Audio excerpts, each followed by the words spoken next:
No nanny.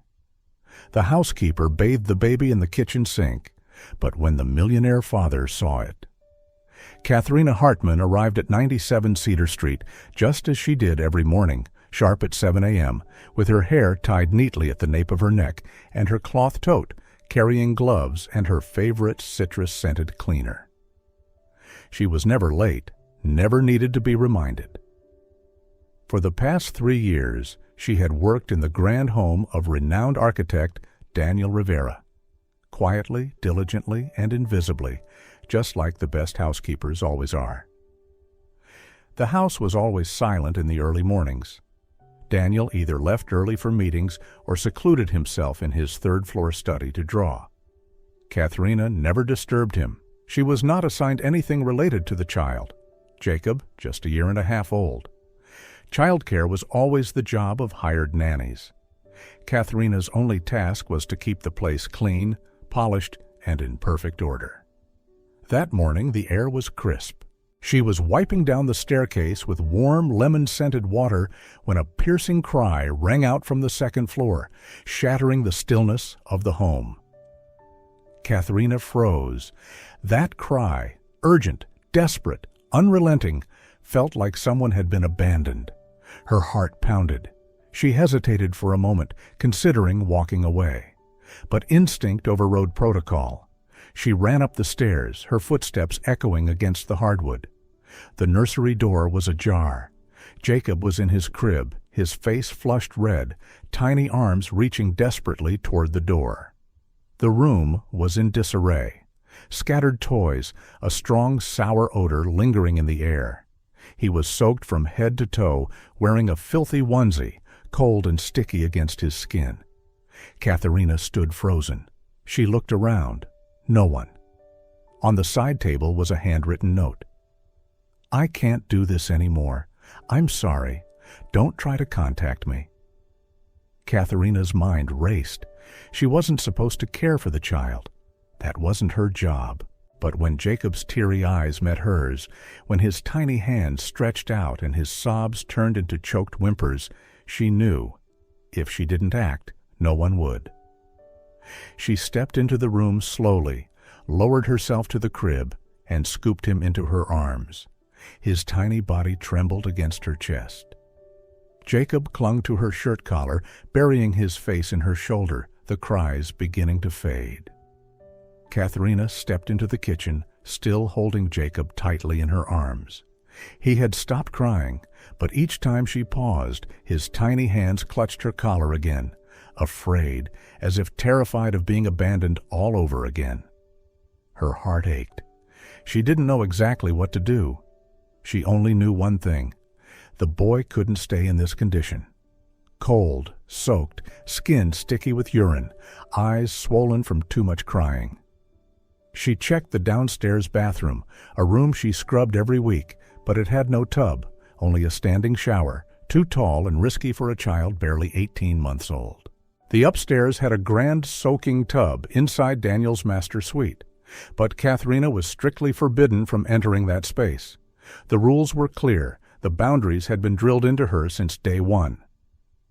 She stood frozen for a moment, then glanced at the large stainless steel sink in the corner of the kitchen. She had washed hundreds of pots in it. Never once imagined washing a baby. "Just for now, little one," she whispered, steadying her voice. "Let's get you clean and warm again." She laid a fresh towel at the bottom of the sink, tested the water temperature with her elbow, just like her mother once taught her. When the water was just warm enough, she began undressing Jacob, slow and gentle, murmuring as she went. "You're safe now. No one's leaving you again." Jacob didn't speak, but his eyes stayed locked on hers. Not with fear, but something else. A gaze that seemed to say he was searching for something, someone, somewhere to place his trust. She cupped water into her hand, trickling it over his soiled skin. Carefully, she washed each tiny finger, each curled toe. She lathered the soft curls atop his head, rinsing away the smell of neglect, replacing it with the soft scent of baby soap. As she bathed him, she hummed an old lullaby, half remembered, half improvised. Her voice was barely audible, the words unclear, but the tone warm and honest.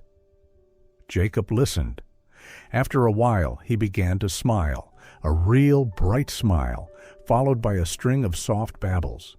Catherina smiled back. Something was happening, something sacred and instinctual. Not out of duty, not because it was her job, but because it was right. Because someone had to care. She had never been a mother, but at that moment she understood. You don't need to give birth to love like a mother. You just need a heart big enough. Once Jacob was clean, she wrapped him in a large towel, dried him gently, and found a fresh set of clothes in the linen closet. She dressed him slowly, slipping his little arms through the sleeves, zipping him up with hands that moved as if they'd done it 1,000 times. Jacob stirred in her arms, not crying, not fussing, just nuzzling into her chest as though he had found home there. She carried him to the living room, grabbed a soft blanket, and sat on the sofa with him nestled close. They stayed like that for a long time, neither moving, neither speaking. Jacob drifted off to sleep, breathing steady and soft. His tiny hand still clutched her finger. Catherina looked down at his peaceful face, rosy, round, serene, and felt that, no matter how complicated the world was, some moments were so simple they made you want to stay in them forever. She didn't know what would happen next. But she knew one thing.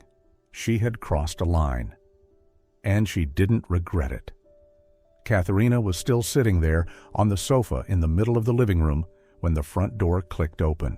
The key turned gently in the lock, a familiar sound she'd heard for 3 years, yet this time it made her chest tighten. Jacob was still asleep in her arms, breathing steadily, his little hand still gripping her shirt like a tiny anchor in a turbulent sea. The door swung open. Daniel Rivera stepped inside, phone in hand, a wireless earpiece tucked into one ear.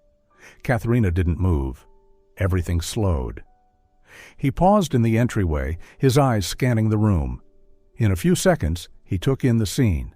Tiny shoes by the sofa, a damp towel draped over the chair, the faint scent of baby soap in the air, and finally, Catherina cradling his son, her face turned downward, a mix of exhaustion and peace glowing in the morning light. The earpiece dropped to the floor. Daniel strode forward. "What is going on here?" His voice was low, sharp, full of disbelief. Catherina looked up slightly, holding Jacob tighter on instinct. "Please, sir, don't wake him."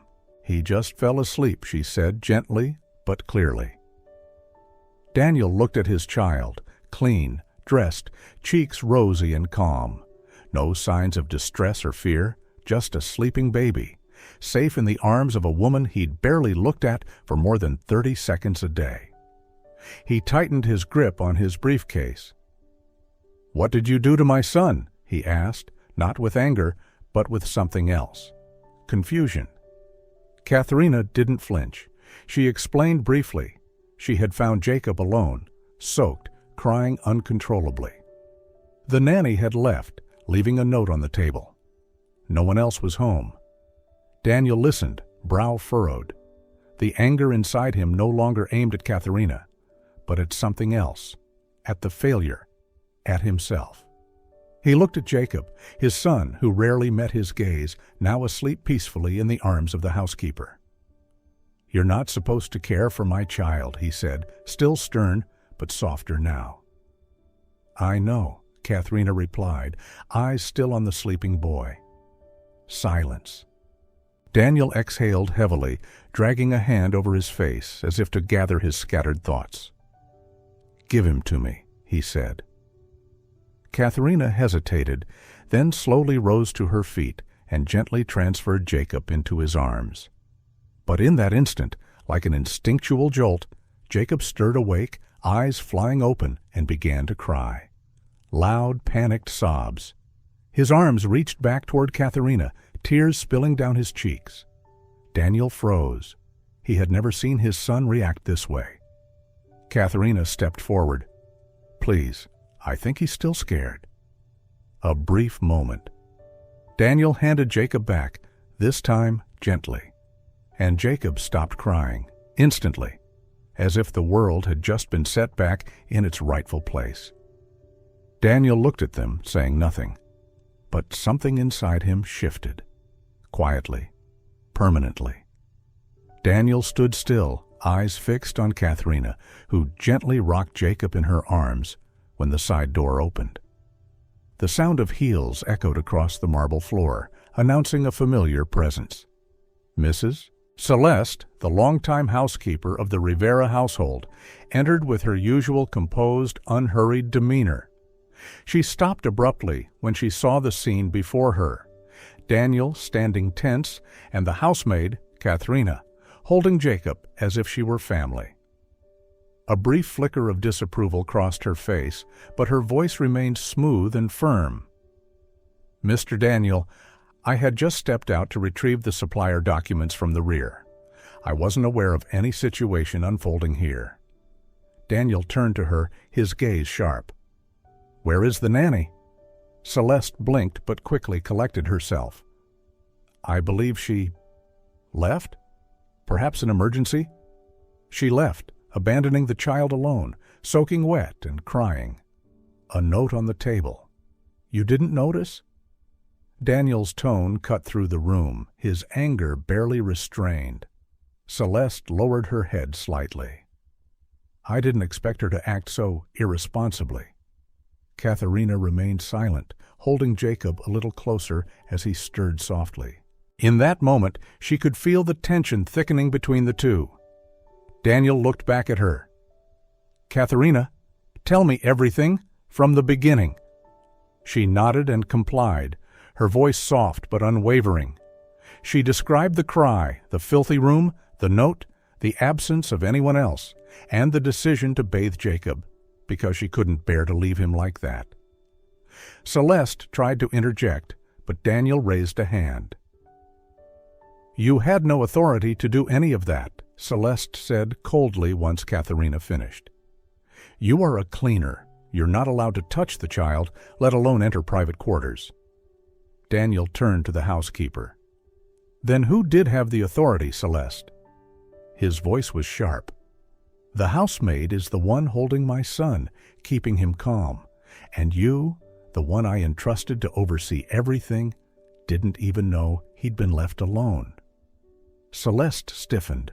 Daniel stepped closer. "I trust her. For the first time in a long while, I see Jacob at peace with someone. She didn't just clean. She did what any decent human being would have done." Catherina looked up, her eyes meeting Daniel's. He didn't look back, but his words had already struck something deep in her.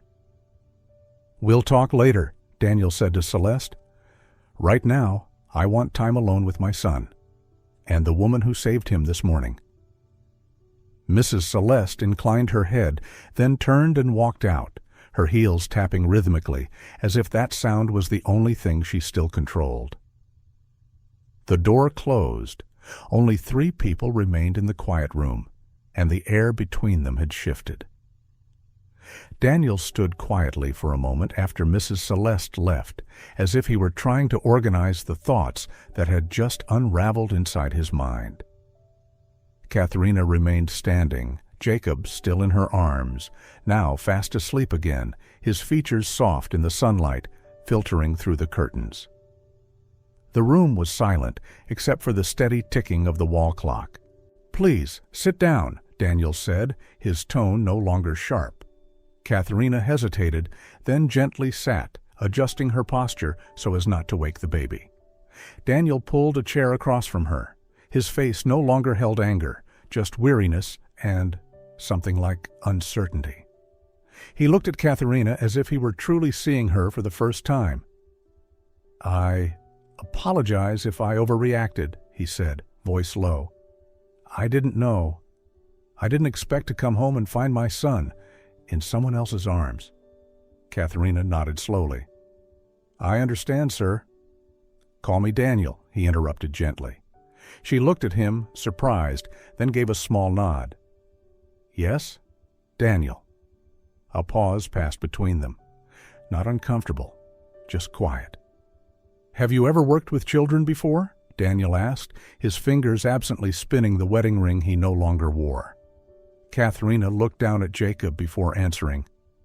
"I volunteered at a children's shelter when I was in college. I wasn't studying childcare. I was studying business. But my heart was always with children." "Why didn't you pursue it?" Daniel asked.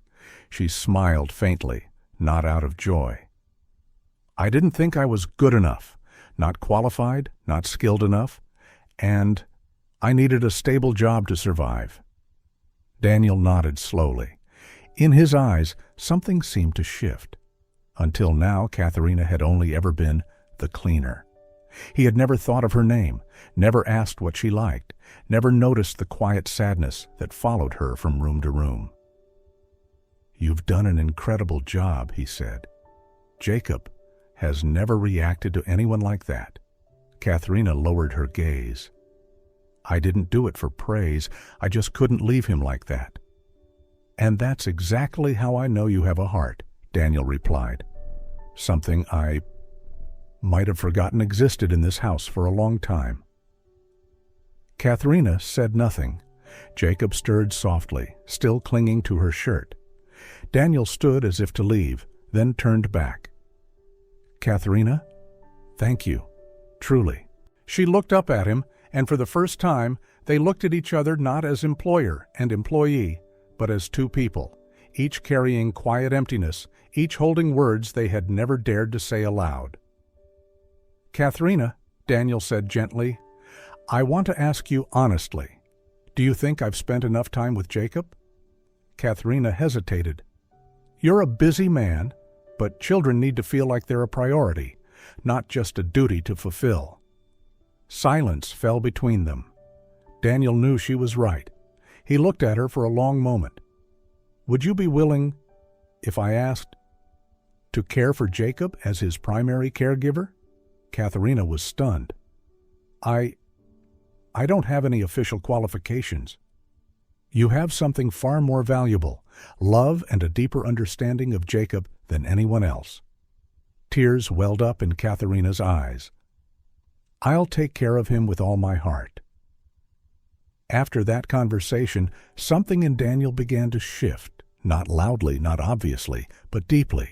He started paying more attention to things he once thought insignificant. The way Jacob looked up whenever Catherina entered a room, the way he squealed and reached out to be held when he saw her, or how he slept longer, cried less, and ate more when she was around. What struck Daniel most was Jacob's eyes, the way his son looked at her in a way he had never looked at him. Jacob wasn't an easy child. Since Daniel's wife passed away, nannies had come and gone. Some couldn't handle the night terrors. Others said he was too sensitive, too hard to bond with. Daniel understood. A baby who lost his mother before he could even recognize her? How could he not carry the weight? But no one had given Jacob the kind of comfort Catherina brought. Daniel remembered one afternoon, just days later. He came home earlier than usual from his office. Instead of the cold silence that normally greeted him, he heard soft laughter, childlike, bright, coming from the kitchen. He followed the sound. There was Catherina sitting cross-legged on the kitchen floor with Jacob, playing a game called The Magic Box. It was a cardboard box filled with wooden spoons, plastic lids, and random trinkets. She hid an item inside and had him guess. Every time Jacob got it right, she'd squeal with delight, scoop him into her arms, and spin him around. He laughed uncontrollably, clapping, kicking his feet with pure joy. Daniel stood there watching for a long while. Neither of them noticed him. It was the first time he had ever seen his son truly laugh. Not a smile from being tickled, not a grin from liking his food, but a laugh that came from deep within, where fear had no place and love could grow. And Catherina, she wasn't trying to impress anyone. She wasn't performing. She was simply present, fully, sincerely. Daniel backed away quietly and went upstairs, but that image replayed in his mind the entire evening. A week later, he began making an effort to be home in the evenings. No more late hours just to avoid the house. He wanted to try, to understand his son, and to do that, he needed to see the world through Catherina's eyes. She didn't teach him, not directly, but he learned from every small gesture, the way she crouched to meet Jacob at eye level, the way she never rushed him when he resisted, but waited until he was ready, the way she was patient, gentle, and firm all at once. Catherina wasn't like the other caregivers.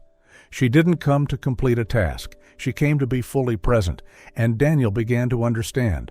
Not everyone can make a child feel safe, and not everyone can make a man like him want to come home.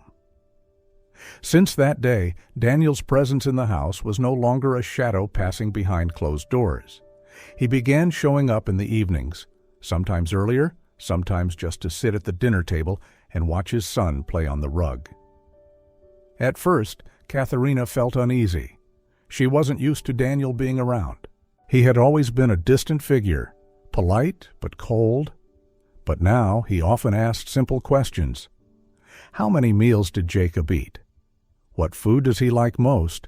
Or did he cry much last night? She answered with short, clear responses.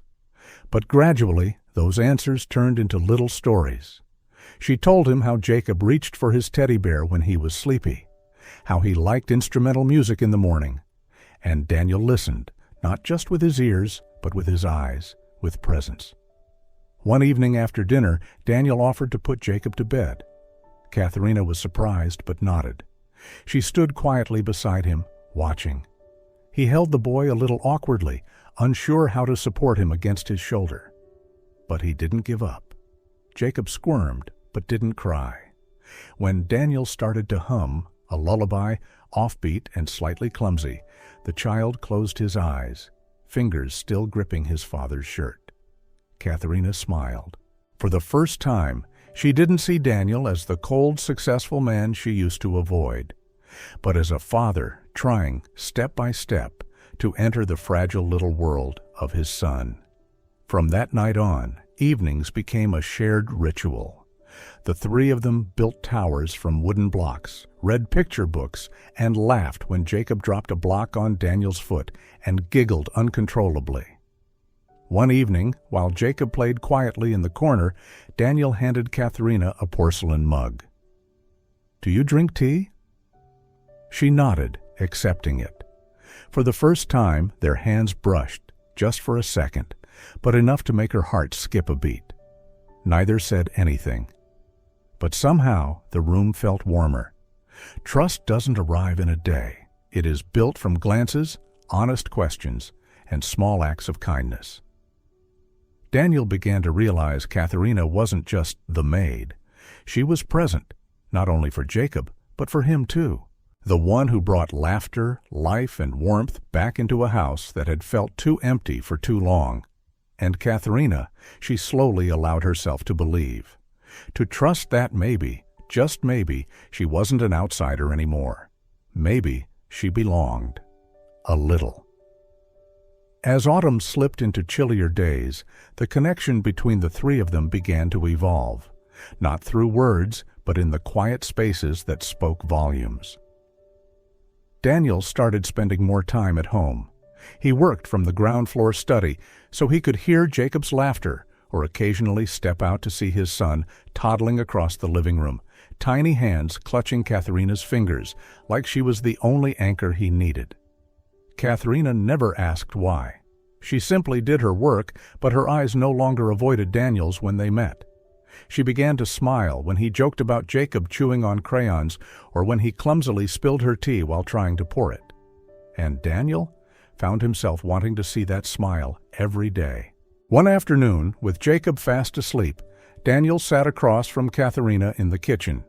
Sunlight spilled through the window, catching in her hair, turning it the color of honey. He watched her a moment longer than usual. "Have you ever thought about having children?" he asked, his voice soft. Catherina paused mid-fold with a napkin in her hands. She looked up, surprised. "I've never seriously considered it," she said quietly. "There was a time I thought I'd become a teacher, but life led me somewhere else." Daniel nodded, but something in him dimmed. He had never asked her anything personal before, but now he wanted to know her past, her dreams, the sadness she kept so carefully tucked away behind silence. "Do you have any family?" he asked gently. Catherina pressed her lips together. "My mother passed away early. My father and we lost contact. I was raised by my aunt. She died 4 years ago." Her voice was calm, but her eyes lowered. Daniel wanted to say something, but didn't, because he knew what she had just shared, though simple, was a kind of trust. A door left slightly open, and inside Daniel something was more clear than ever. He didn't just appreciate her for what she did for Jacob. He was grateful for how she brought life back into this house. Across the room, Catherina was struggling with her own emotions. She was beginning to see that Daniel's eyes no longer looked at her like an employer's. There was care there, presence, a warmth she had once believed was never meant for her. But inside her stood a quiet wall.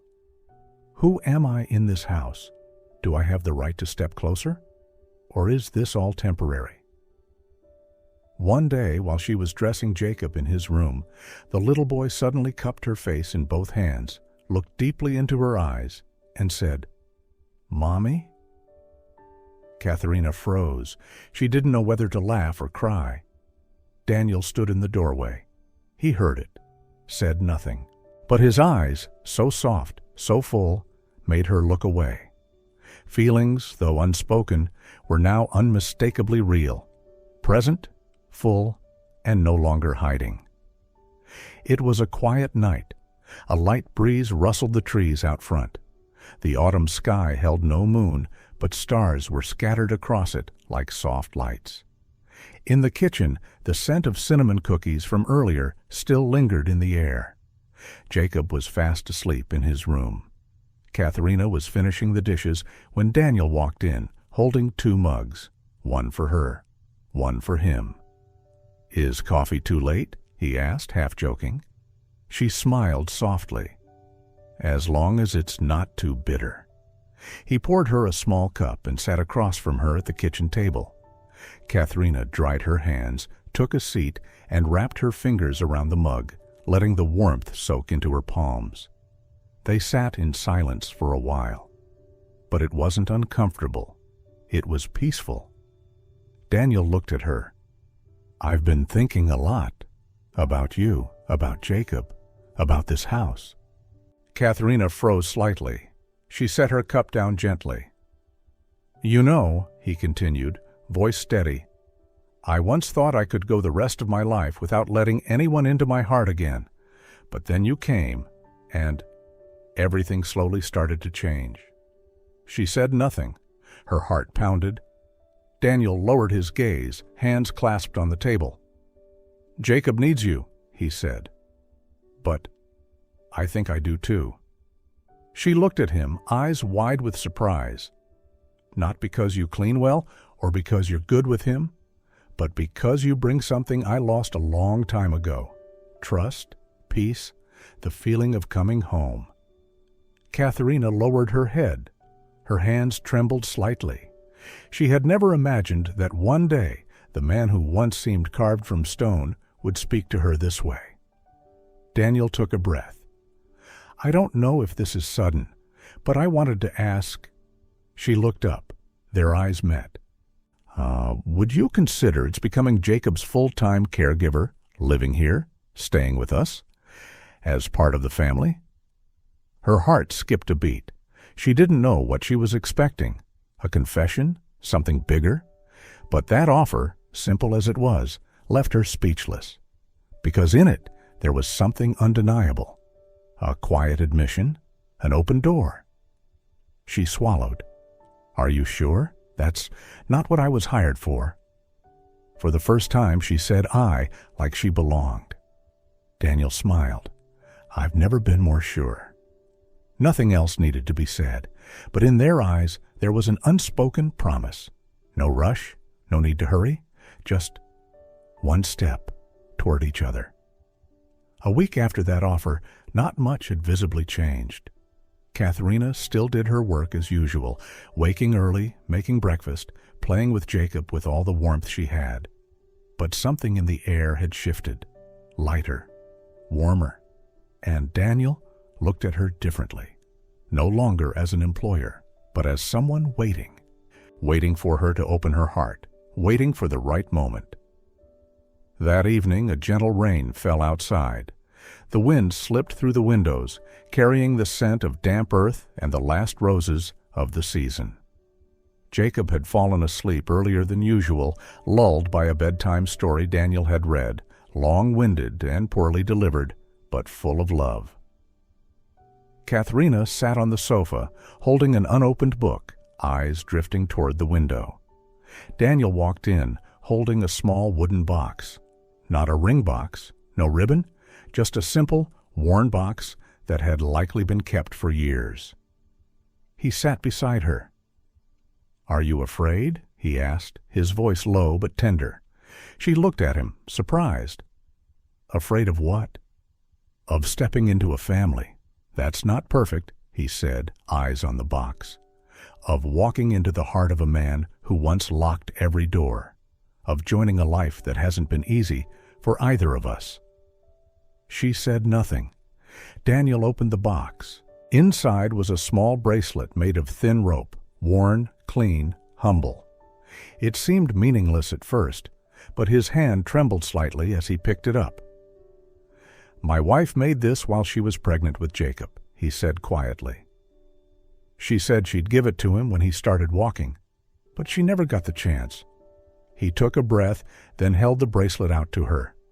"I've kept it for 3 years, never gave it to anyone, never thought anyone deserved it, until I saw Jacob call you Mom. And you didn't correct him." Her eyes filled with tears, but she didn't cry. Daniel didn't kneel. He didn't ask, "Will you marry me?" He simply said softly, "Be my wife, be Jacob's mother, be our family." That was all. But Catherina understood. Every word came from the deepest part of his heart. She nodded, didn't speak, just reached out, accepted the bracelet, and wrapped her arms around him, lightly but surely.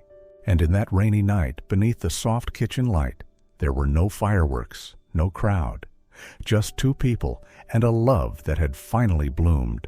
A family made whole. A love that arrived late but would last forever. The house, once quiet and cold like winter, had transformed. Every morning the kitchen filled with the sound of Jacob's giggles, a now 2.5-year-old with soft curls and eyes that sparkled like sunlight. He ran down the hallways with his worn-out teddy bear, the same one Catherina had cleaned for him on that fateful day long ago. Each afternoon he would crawl into Daddy Daniel's lap, babbling about nonsense and tugging at his favorite shirt button. And Catherina, now Daniel's wife, sat by the window, her hand resting gently on her growing belly, where a new life blossomed. They were married in the spring, a small ceremony in the garden, surrounded by white flowers, soft sunlight, and the warmth of those who truly cared. No luxury, no fanfare, just love and a promise to stay. Since then, every corner of the house had changed. The framed photos on the wall were no longer landscapes, but family pictures, Daniel, Catherina, and Jacob, smiling beneath the trees. The living room always smelled of baked cookies and echoed with children's songs. Even Daniel's study had changed. His desk now held a small frame of Jacob asleep on his shoulder. One rainy afternoon, Catherina sat in her armchair, reading a storybook to Jacob. But he was too wiggly to stay still, climbing over her belly and onto Daniel's lap. Daniel chuckled, catching him. "Are you my little monkey today?" he teased, ruffling Jacob's hair. Jacob nodded enthusiastically, then suddenly wrapped his arms around both of them, resting his cheek on Catherina's shoulder, giggling. And then, as naturally as breathing, he whispered, "Mommy! Daddy!" Both adults went still. Catherina's eyes glistened. Daniel pulled them close, kissing Jacob's forehead. No one said anything. They didn't need to. That one word, "Mommy, Daddy," was enough. Enough to erase years of loneliness. Enough to heal wounds left unspoken. Life wasn't perfect. There were still fevers, sleepless nights, and occasional disagreements. But love, once a stranger in this house, had found a home, firmly rooted. In 1 month, they would welcome another child. Jacob would become a big brother. "Do you want a baby sibling?" Daniel had once asked him. Jacob thought for a long while, then nodded solemnly. "I'll share my cookies." Catherina laughed. Daniel simply took her hand, firm and steady, just like the promise they had made, to build a family from what was once broken, from losses no one could name. And now, as the evening light poured through the windows, Jacob's laughter echoed once more, clear and bright like spring's first bell. They needed nothing more. A home, a hand to hold, a family.